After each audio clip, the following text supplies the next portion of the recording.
আমার নাতনিরা কিন্তু এসব গপ্প শুনতে চায় না। তুমি ওদের একটু বলো, দাঁত থাকতে ওরা কিন্তু দাঁতের মর্যাদা বুঝলো না। You didn't have lunch? কি? না মানে তোমার খুঁজছিলাম। কেন, তুমি স্টকার? এই না না, আমি প্রোডাকশনের পক্ষ থেকে তোমাদের ফ্যামিলির সবাইকে আমরা একটা ছোট গিফট দিচ্ছি। এটা তোমার। ওয়াও, বোমা তোমার আছে নাকি? না না, I am sure it will make you look like a bomb. Really? Sorry, এটা একটা শাড়ি। শাড়ি?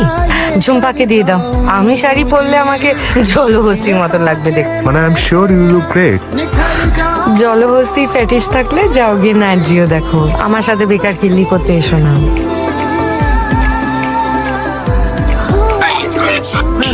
তো বুঝতে পারছি, কিন্তু আপনিও প্লিজ বোঝার চেষ্টা করুন। ঠিক আছে, আমি কালকের মধ্যে মেল করে দেবো। তুই তোর বসের ডোরম্যাট, আমি থাকলে কখন ফোনটা রেখে দিতাম। তুই আর বেশি বকিস না তো।